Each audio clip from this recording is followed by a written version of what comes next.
उनको हम सपोर्ट करने वाले हैं। तो किसी प्रकार की हमने इन 4 सालों में कोई कैपिंग नहीं रखी है।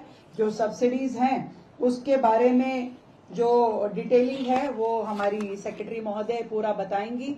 पर हमने इसमें 2 पहिया वाहन, 3 पहिया वाहन, 4 पहिया वाहन जो हैं, N1 ट्रक्स जो हैं, ग्रामीण सेवा, इन सबको इसमें इंक्लूड किया है।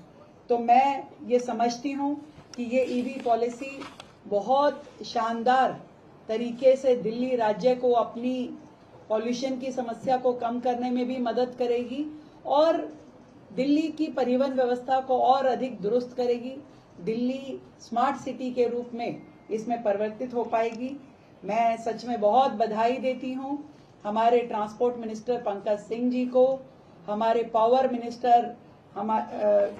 मिनिस्टर आशीष सूद जी को और एनवायरमेंट मिनिस्टर मजिंदर सिंह सिरसा जी को, जिन्होंने बहुत मेहनत के साथ एक एक पक्ष पे इस पे काम किया और साथ ही स्टेक होल्डर्स के साथ बारंबार मीटिंग्स करी। हर स्टेक होल्डर का जो कहना था, जो उसके सुझाव थे, इसमें इनबिल्ट किए गए और हर लेवल पे चर्चा करने के बाद इस ड्राफ्ट को हम तैयार कर पाए हैं और जिसे आज हमने कैबिनेट में अप्रूव किया।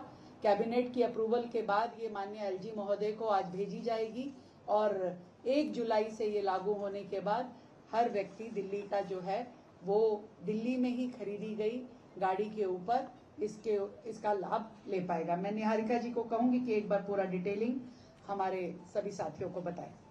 इससे पहले निहारिका जी आपसे संबोधित करें, मैं भूल सुधार करता हूं। इस पत्रकार वार्ता में हमारे कैबिनेट के सहयोगी श्री मनजिंदर सिंह सिरसा जी, जैसा अभी मुख्यमंत्री जी ने बताया, उनके विभाग का इसमें योगदान था और नोडल विभाग के नाते ट्रांसपोर्ट विभाग के मंत्री भाई माननीय पंकज सिंह जी भी उपस्थित है।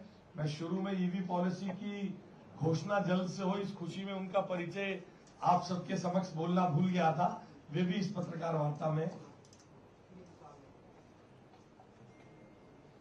धन्यवाद मैम। जैसे कि मैम ने कहा कि दिल्ली ईवी पॉलिसी 2026 1 जुलाई 2026 से लागू करने की हम कोशिश करेंगे, क्योंकि हमने अभी एलजी साहब को आज भेजी है और हमें उम्मीद है कल तक वापस आ जाएगी।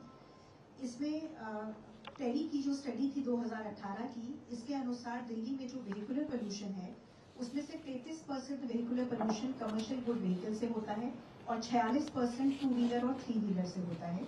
और जो कमर्शियल गुड व्हीकल है उसमें से 80% जो दिल्ली में है वो N1 है, जिसको हम 3.5 टन तक का छोटा हाथी या छोटा ट्रक कहते हैं। तो इस पॉलिसी में इन 3 कैटेगरीज पे स्पेशली फोकस किया गया है कि इसकी पुरानी फ्लीट को कन्वर्ट करके प्योर ईवी में हम इसको प्रोत्साहित करें।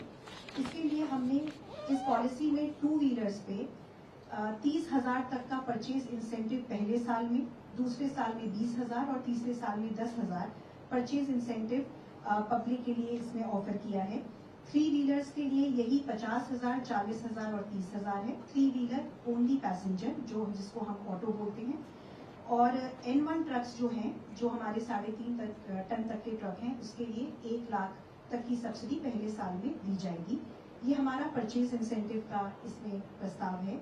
इसके अलावा स्क्रैपिंग इंसेंटिव भी दिया जाएगा। अगर आप अपनी BS4 या उससे नीचे स्तर की अगर एमिशन नॉर्म वाली आप 2 व्हीलर लाते हैं तो आपको इसमें स्क्रैपिंग इंसेंटिव भी 10,000 रुपये का अलग से दिया जाएगा। 3 व्हीलर के लिए 25,000 और अगर N1 ट्रक के लिए 50,000। इसके अलावा ग्रामीण सेवा जो दिल्ली में 2 साल चली थी बीच में और जिसकी लाइफ भी इन सालों में पूरी हो रही है, उनको भी स्क्रैपिंग इंसेंटिव 15,000 रुपये का दिया जाएगा। इसके अलावा जो 4 व्हीलर्स हैं उस पे पहले 1 लाख 4 व्हीलर्स को, अगर वो BS4 और कम 4 व्हीलर्स लोग लेके आते हैं तो उनको 1 लाख रुपए का स्क्रैपिंग इंसेंटिव दिया जाएगा। इसके अलावा सारी ही ईवी व्हीकल्स पे, प्योर ईवी व्हीकल्स पे रोड टैक्स की और रजिस्ट्रेशन फी की 100% बाकी है, लेकिन 4 व्हीलर्स पे सिर्फ 30 लाख तक की कार पे ये दिया जा रहा है, जिसकी एक्स शोरूम प्राइस 30 लाख की है। उसको ये रोड टैक्स का वेवर और रजिस्ट्रेशन फी वेवर दिया जा रहा है।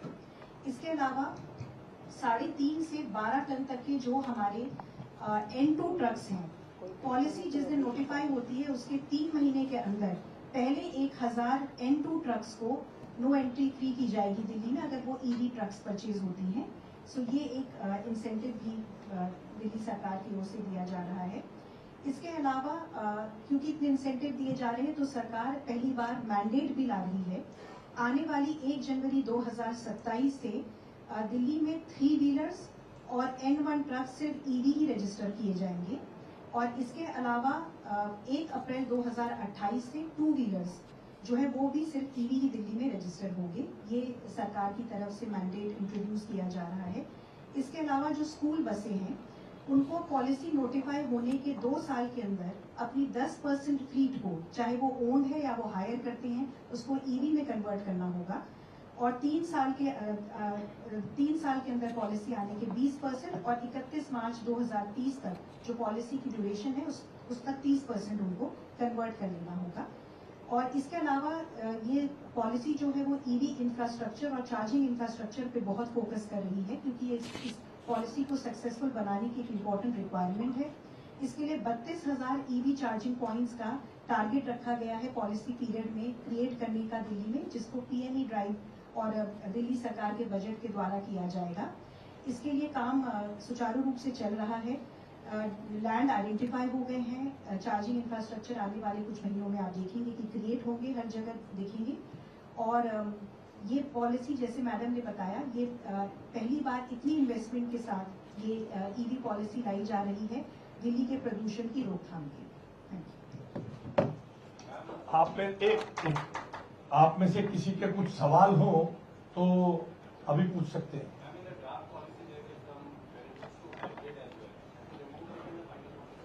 So after the final consultation that has been dropped, the scheme is only for pure EV.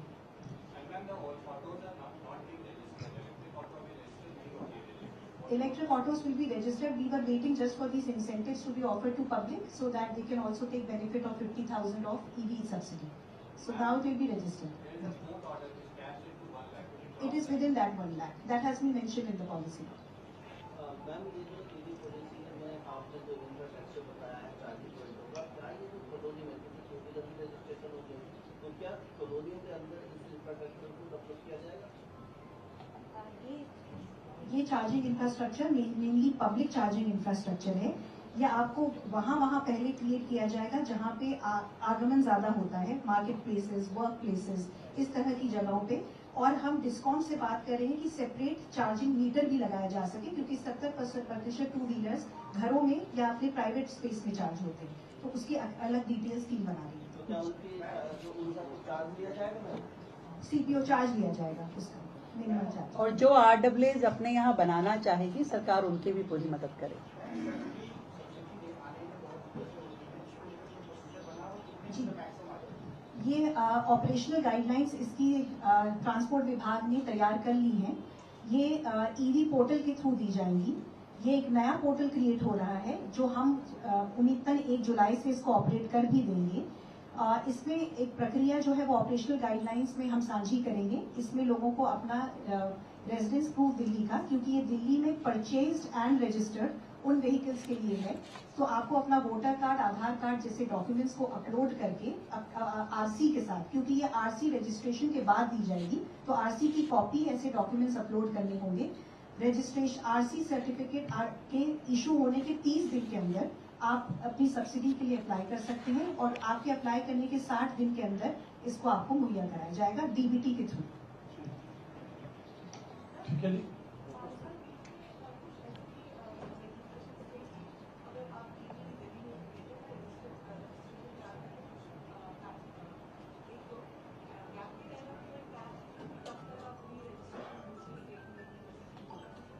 इसके लिए जो आप ईवी सब्सिडी जो लोग ले रहे हैं और यहाँ रजिस्टर करा रहे हैं ईवी सब्सिडी के साथ, वो रजिस्ट्रेशन के 3 साल तक एनओसी नहीं ले पाएंगे ताकि वो यही अप्लाई कर सके, क्योंकि मेन पर्पस है पोल्यूशन कंट्रोल करने के लिए ईवी व्हीकल दिल्ली में अप्लाई करें। मैम एक सुझाव ये भी आया था कि जो सब्सिडी ले रहे हैं तो 5 साल तक आगे बेच ना पाए ईवी को। नहीं, ऐसा बेचने पे रोक नहीं है, क्योंकि ईवी तो ईवी ही रहेगी चाहे बिकने पर, लेकिन दिल्ली से बाहर ले जाने पे 3 साल का रोक है। चलिए, और सवाल के लिए बाद में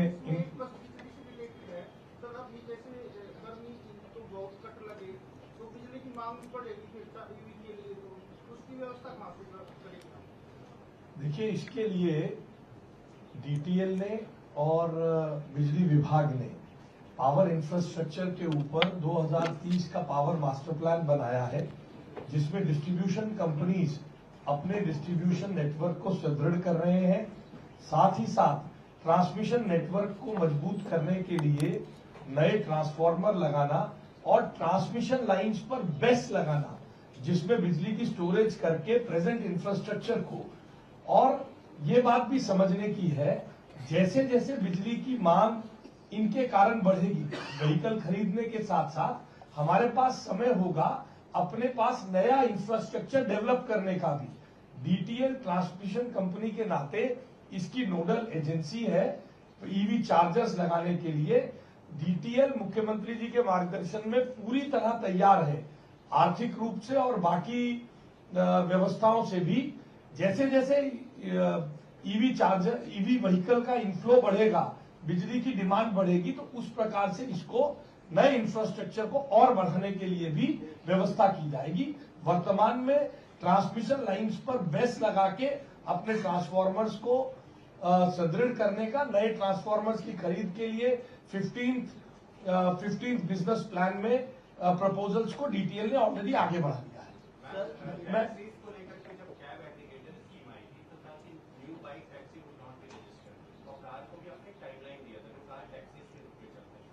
will that aggregator policy be applicable या आप नए timeline? That is applicable. That policy is still applicable. In fact, this policy has been made in commensuration with that policy, so that both go tandem and plus the CAQM guidelines as well. मैं अब एक बार संक्षेप में दिल्ली के पर्यावरण मंत्री माननीय मनजिंदर सिंह सिरसा जी से अनुरोध करूंगा कि इस पॉलिसी पर अपने विचार कैबिनेट में जो चर्चा हुई उसके संदर्भ में 2 मिनट में अपनी बात रखें। धन्यवाद। दिल्ली के लिए ये पॉलिसी एक बहुत बड़ा पोल्यूशन को कम करने में योगदान देगी। माननीय मुख्यमंत्री जी के अध्यक्षता में इस चीज पे फोकस किया गया कि ईवी व्हीकल्स को जो बेनिफिट्स मिले, जो उनको सब्सिडीज मिले, वो पोल्यूशन बेस्ड होनी चाहिए। जितना पोल्यूशन व्हीकलर पोल्यूशन से आ रहा है उसको कैलकुलेट किया जाए, किस व्हीकल से कितना आ रहा है, उस मुताबिक उसकी मैक्सिमम उनको बेनिफिट दिए जाएं। जैसे अभी बताया गया कि छोटे ट्रक जो हैं 5 टन के, उनके ऊपर बेनिफिट्स। 2 व्हीलर्स का बहुत बड़ा फोकस रहा है इस पॉलिसी के अंदर, 3 व्हीलर्स का बहुत फोकस रहा है इस पॉलिसी के अंदर। और ये मेरा मानना है कि ये जो पॉलिसी दिल्ली के पोल्यूशन के लिए ईवी पॉलिसी का आना, और ये पॉलिसी जो अब आ रही है 2026 की, ये फोकस पोल्यूशन के ऊपर है। इसलिए मुझे उम्मीद है और यकीन है कि आने वाले दिनों में आप देखेंगे कि बड़े पोल्यूशन के ऊपर जो कमी आएगी, उस कमी में इस ईवी पॉलिसी का बहुत बड़ा योगदान होगा।